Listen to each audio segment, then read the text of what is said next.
The Great Wall of China is the only man-made structure clearly visible from the moon. It serpentines east and west for over 1,500 miles.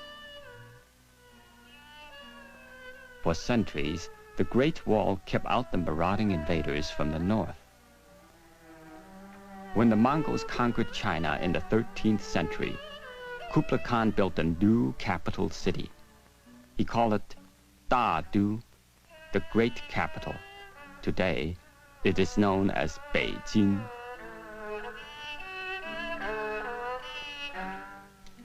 The city was carefully laid out according to cosmological and philosophical concepts of the ideal Chinese city. Its planners built the city on a north-south central axis. To the north, the gate of earthly peace. To the south, the gate of heavenly peace.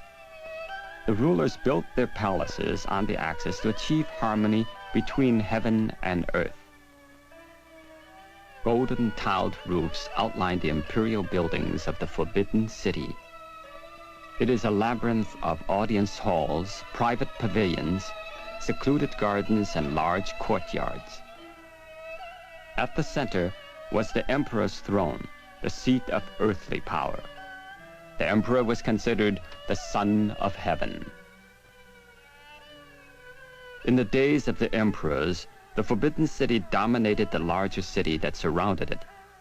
For hundreds of years, it was the emperor's exclusive domain. While gold was the emperor's color, the common man lived in gray-walled surroundings. His life was lived out in a maze of alleyways and single-story compounds that once stretched out in all directions from the Forbidden City. These were the hutongs, from the Mongolian term for a small alley. All are characterized by narrow, zigzag streets surrounding 4-in-1 housing compounds. Inside, 4 houses share a courtyard. Life is focused on the interior rather than the exterior world. Often hutongs are named for a physical shape or the trades practiced there, such as sesame, crescent, or trousers. The pace of living has been unchanged in hundreds of years. Many alleys are no wider than a single hand cart.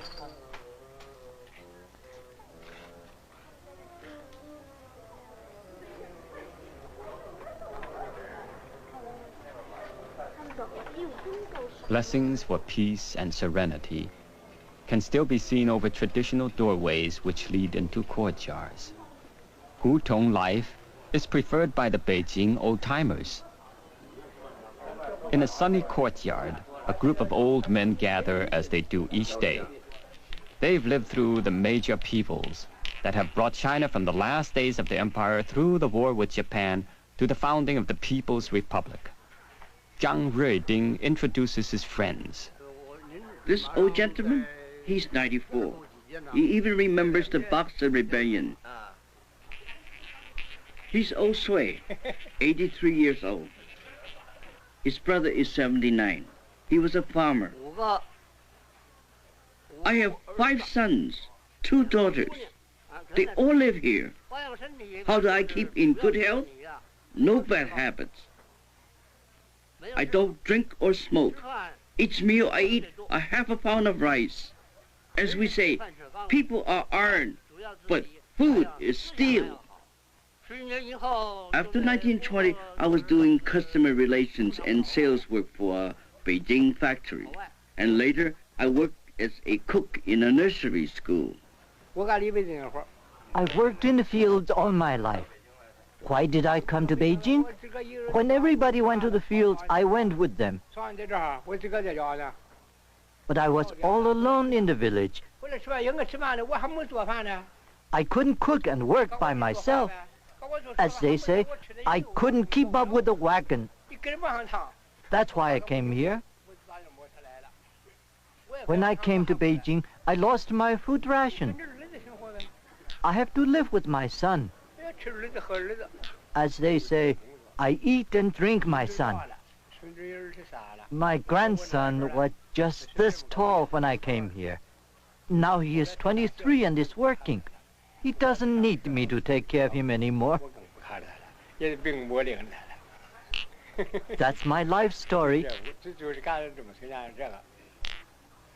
I was born in the 24th year of the Emperor Guangxu. Of course, I never met the Emperor.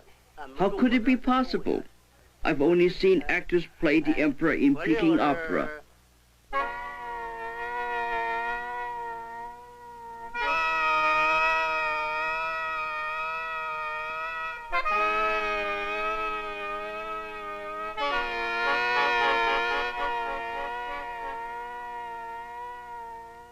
In the old days, people like me could never come here.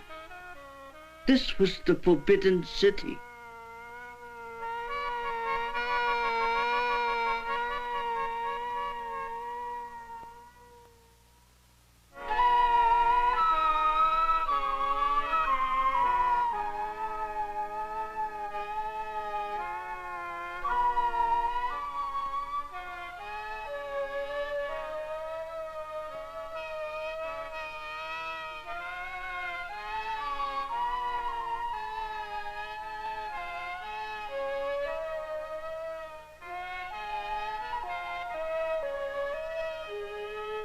Every morning, starting at 5 o'clock, the ministers assembled on the terraces according to their ranks. Flags and banners were lined up in a long procession. The emperor's music was played. When he arrived, the court performed the grand ritual. 9 times they would kowtow to the emperor. It was a moment of ultimate respect.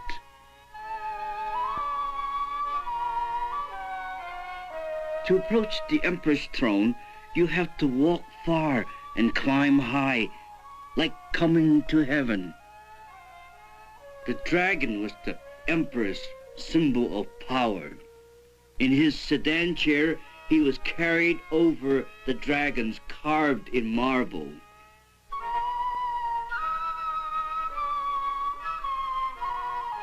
The emperor was the son of heaven.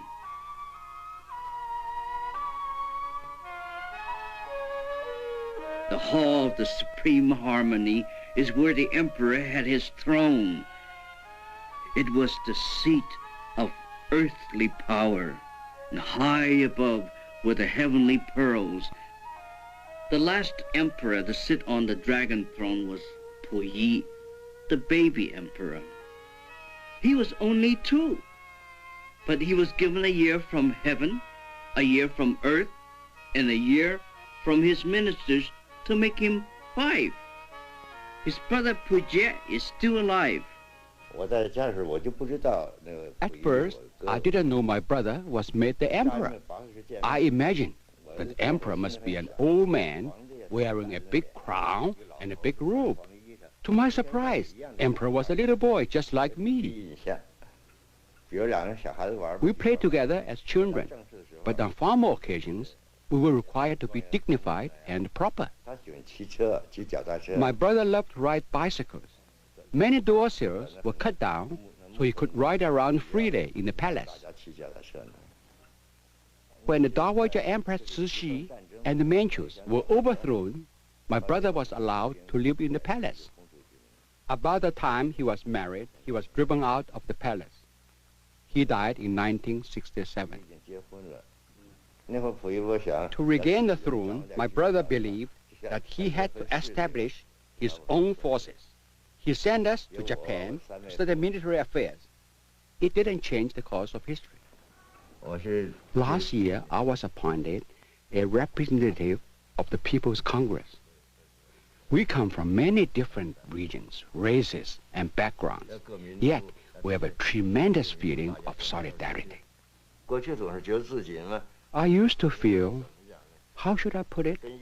I was different from the others. Now I feel that I'm just a drop of water in the ocean, and deep inside, I'm glad. On the north-south axis of Beijing is Tiananmen Square, named for the Gate of Heavenly Peace, the southern entrance to the imperial city. From the top of its walls, the emperor's edicts were issued. After the founding of the People's Republic, many of the old imperial buildings were cleared away to make room for a vast open space 5 times larger than Moscow's Red Square.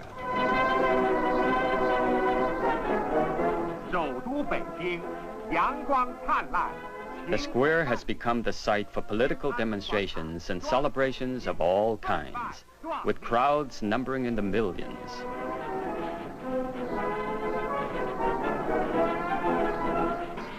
From the top of Tiananmen Gate, Chairman Mao proclaimed the founding of the People's Republic of China in 1949.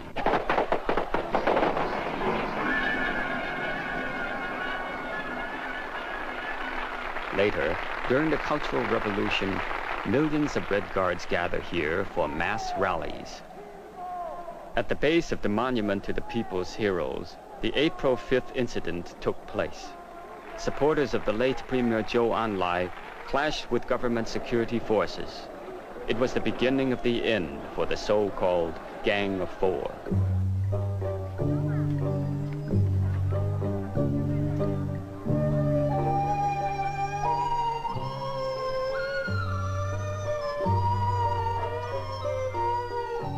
Today, the monument to the people's heroes is again quiet, and Tiananmen Square, the heart of China, has once more become a place for all her people to enjoy.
Early morning on the Boulevard of Perpetual Peace.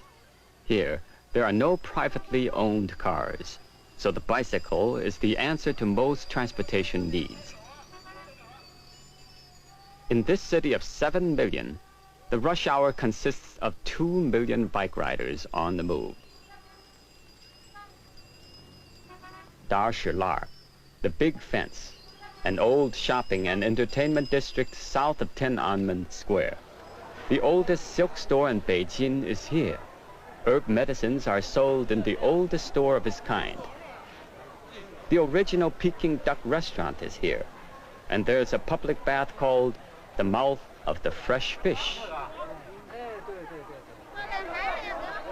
A walk down Dar Shi Lar's narrow streets reveals much about the character of the natives of Beijing.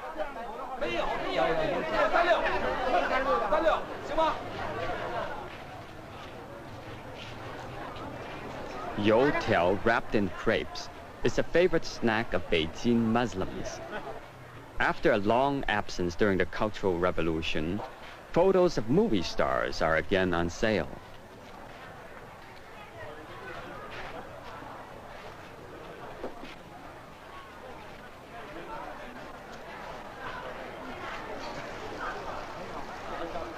Dar Shi Lar is where the people of Beijing shop. Its atmosphere is like that of a carnival.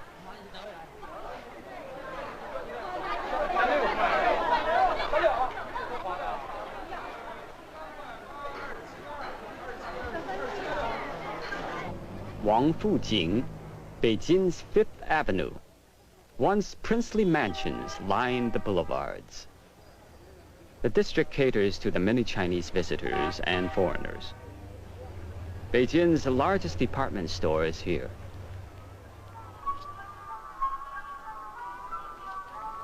Most of the natives come here to look at the latest consumer goods and Western fashions in the state-run shops.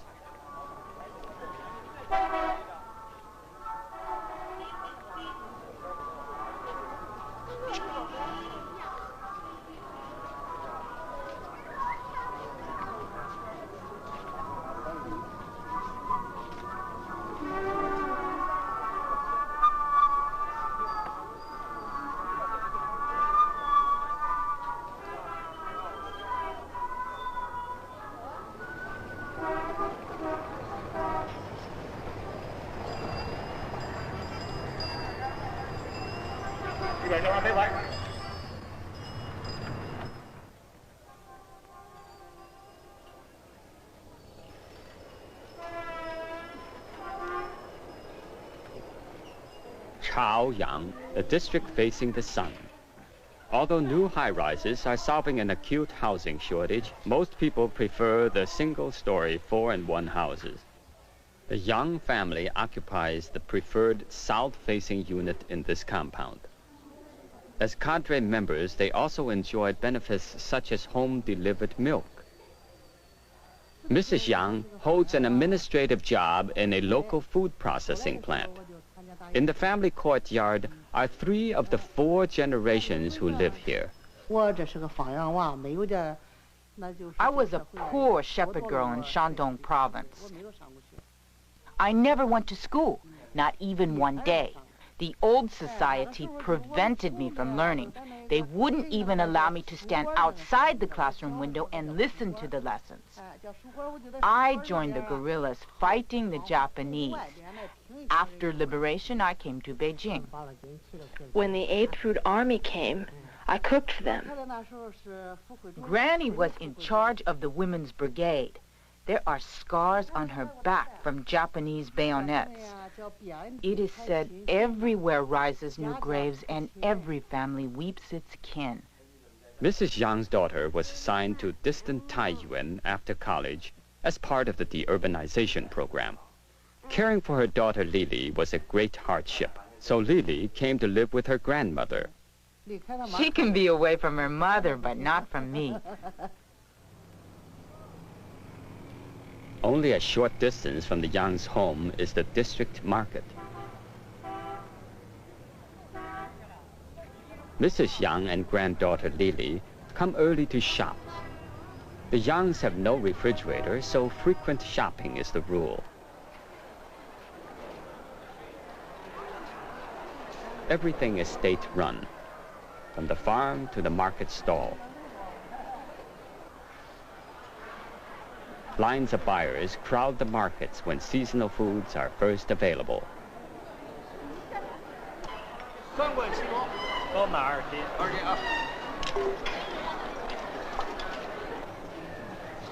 To buy cooking oil, Mrs. Yang brings her own bottles.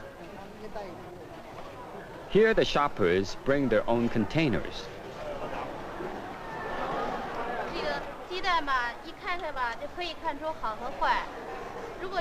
A light box is used to detect any bad eggs.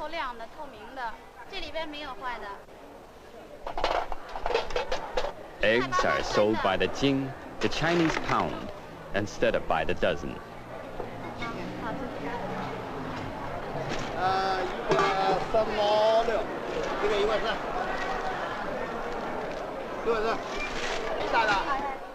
Fish comes in frozen chunks, hauled many miles from the ocean.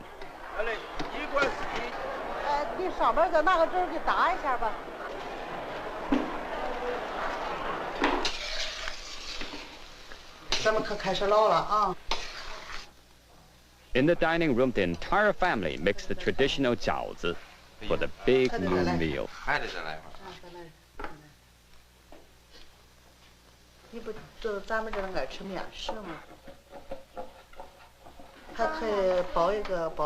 Let me wrap a coxcomb. I can wrap several different designs. I have good spirits. From my appearance, you cannot tell what illnesses I have. In the socialist society, I am treated well. My illness does not weigh on my mind. I use soy sauce, sesame oil, scallions, pork, and vegetables. Then stir and stir. Add the vegetables last. This tray and that tray and the one in the kitchen. I wrap them all. My son graduated from high school in 1966, but at that time, the universities were closed, so he missed his chance. It was the terrible time of the Gang of Four. Today, I am glad my children are in the new society, led by the Communist Party. Now we have rights. Our rights were not easily gained.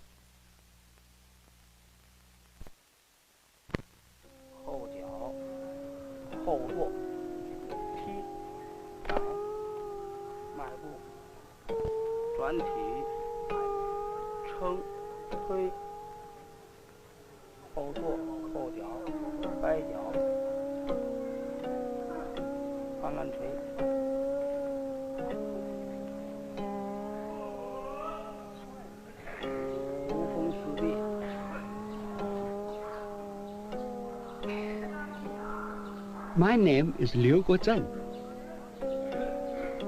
I'm 59 this year. I have always liked sports. Air Force life helped me keep in shape. I've kept it up after retiring. I wake up every day around 5, then I go to the neighborhood park. I jog a little and do a little Tai Chi.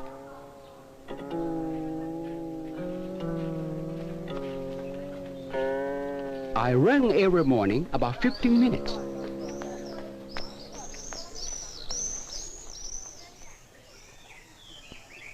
The tiger style is a type of martial art. You imitate tiger. You act like tiger. You breathe like a tiger. Then you build your own strength.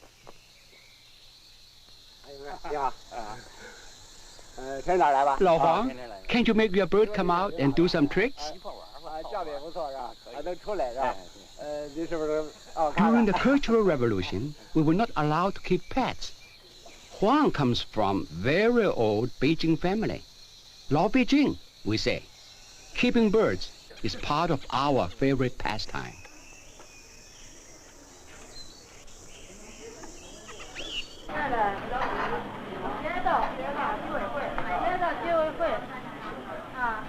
After morning exercises, I like to come to this breakfast place run by neighborhood women. They serve youtiao, hot steam bun, and soy milk. It's good and cheap. You got a lot to eat.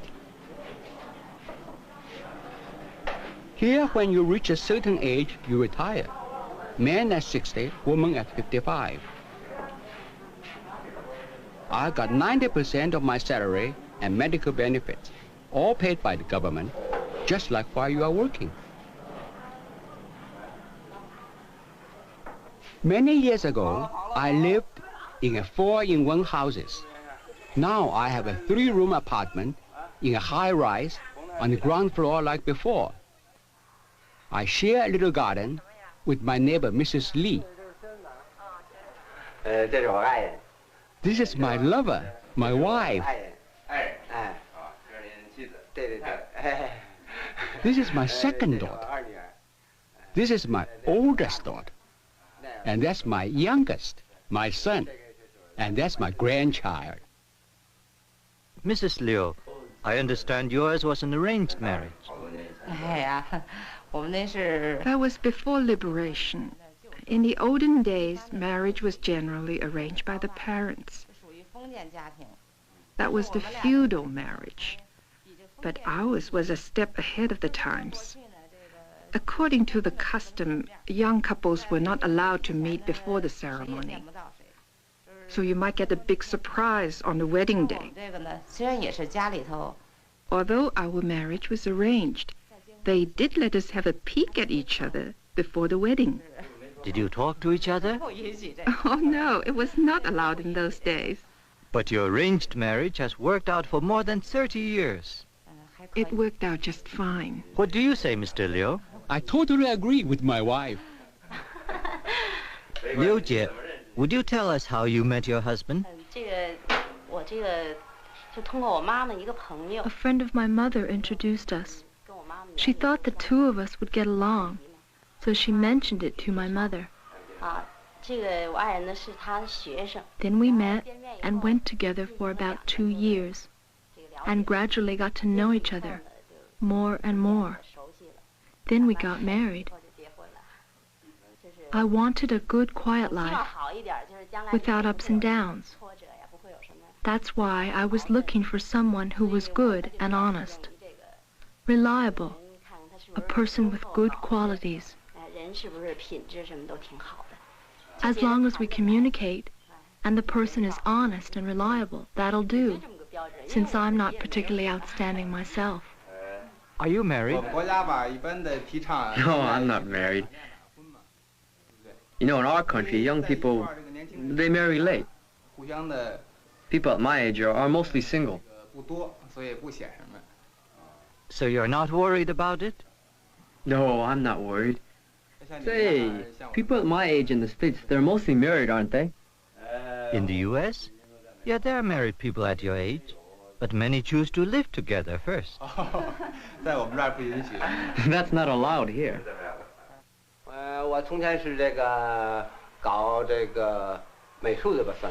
I was an artist. Once I studied at the Beijing Art Institute.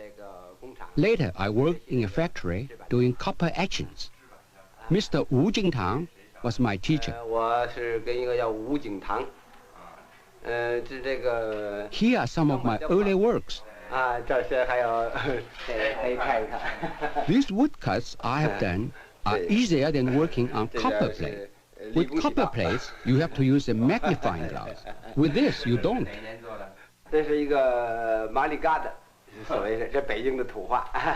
This is called Malay lamp in the Beijing dialect. It is a very hard root. I made a pipe out of it and carved a shrimp and a fish on it. There's another shrimp on the mouthpiece. I call it the lobster pipe.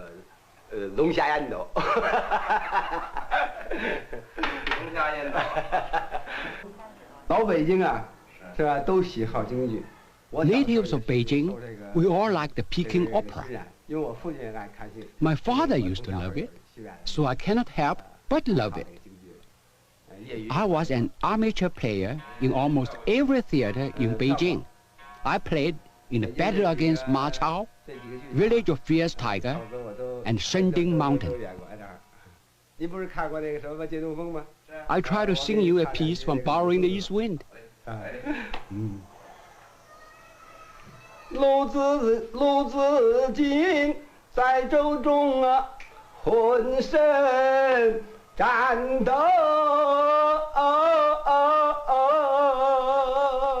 好，这多年不唱了。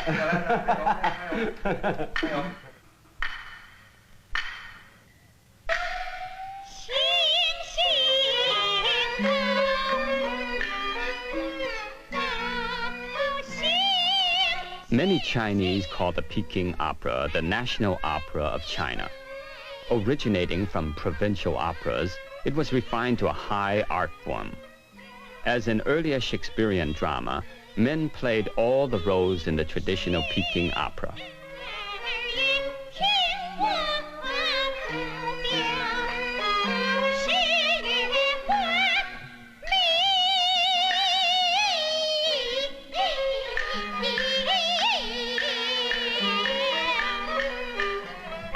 But the talent of this actor lifted the status of female roles to new heights. Mei Lanfang pioneered in developing new plays featuring female leads. Playing many of these roles himself, Mei introduced new singing and dancing styles. He became one of the greatest stars in the centuries-old tradition of Peking opera. Mei died in 1961. But his children followed him onto the Peking opera stage. his son became a top player of female roles, co-starring with his father at the age of 16. May's daughter, Bao Yue, later became one of the few female opera players to star in male roles. Madame May was a Peking opera star in her own right. She remembers a tragic period when the plays and roles of her husband were denounced. Mr. May knew over 400 plays, but they forbade this, forbade that. Only 8 plays were allowed. Now my son is referred to as two-play May. May's daughter-in-law, Du Zhen, recalls a time when he received honorary degrees and traveled in the company of international stars. He met Mr. Chaplin many times, I think. First time in Hollywood. In the year of 1929, he toured the States for more than 6 months. He had a very successful visit there. Today, the great plays pioneered by May Lanfang again are in the repertoire of the Peking Opera. For actress Liu Changyu, every performance of the Peking Opera is a special event. The makeup used identifies each character.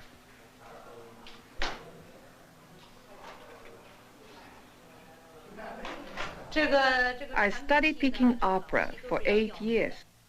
I mastered many roles: ladies, courtesans, and women warriors. Traditional opera requires lifting the eyebrows to make the almond-shaped eyes. We use the belt to pull up the eyes and the forehead. If you're not used to it, you'll get a headache. That's one of the trials of doing opera.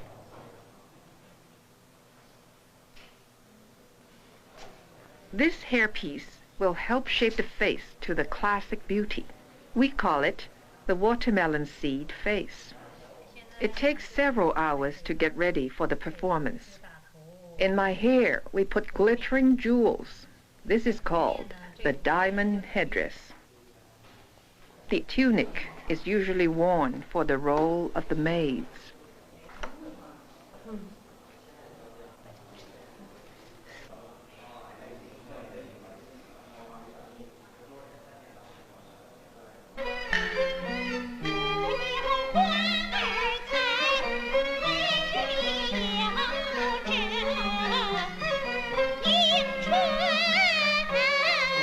The Water Peddler is a transplanted opera. We adapted it from a Shanxi Puzhou opera and set it to Peking opera music.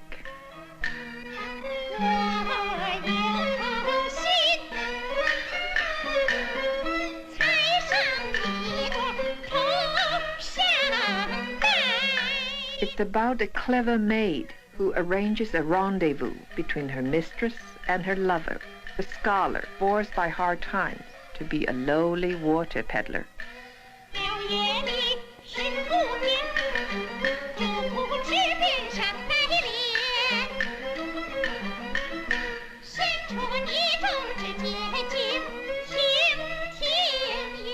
The maid amuses her mistress while she waits for her lover. She dances and sings about the flowers that blossom in each month of the year.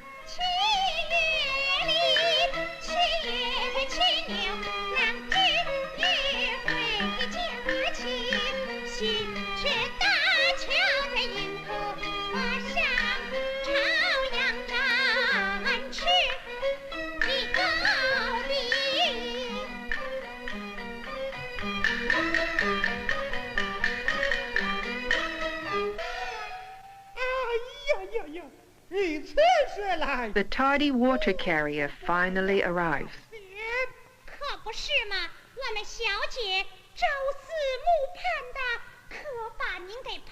The maid leads him to her mistress.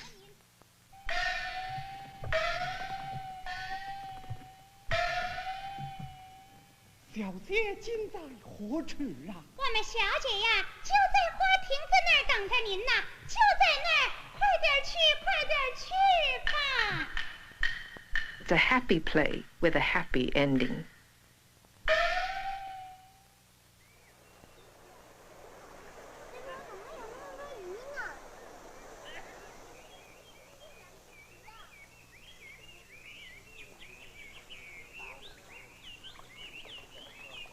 For the young men and women of China, the days of arranged meetings and marriages are a thing of the past. Crowded housing conditions force them to meet in public, but they are still shy about showing their affection.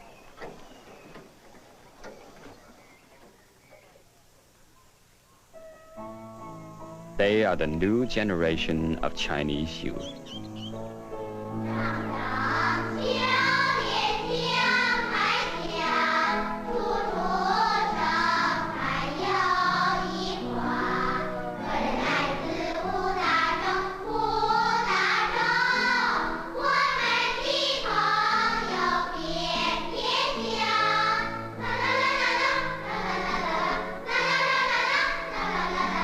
From nursery school through college, the student population of China outnumbers the entire population of the United States.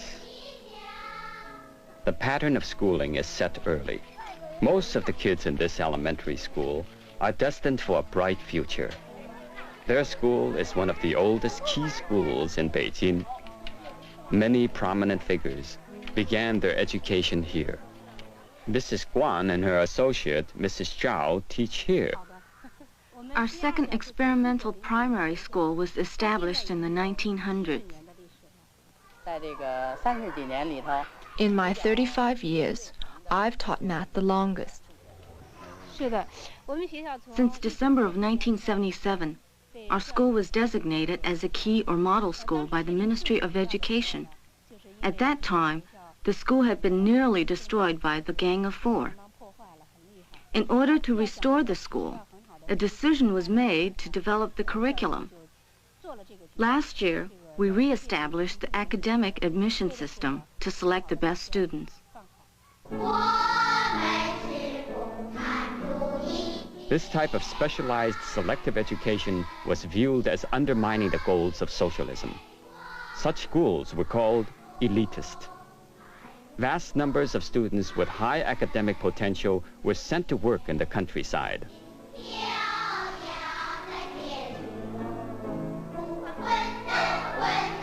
During the Cultural Revolution, political loyalty replaced academic achievement as the main criterion for acceptance into college.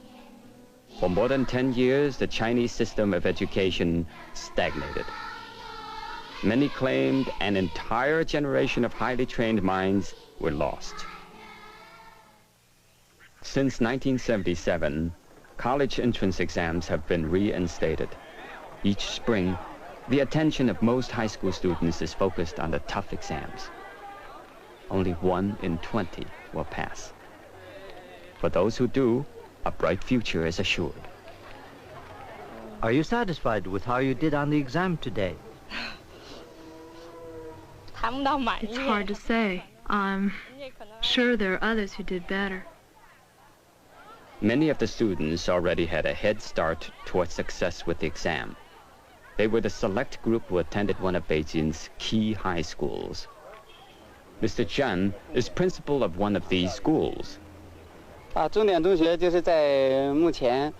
key schools are some 20 select schools where we maintain higher academic standards with superior faculty and students. Yang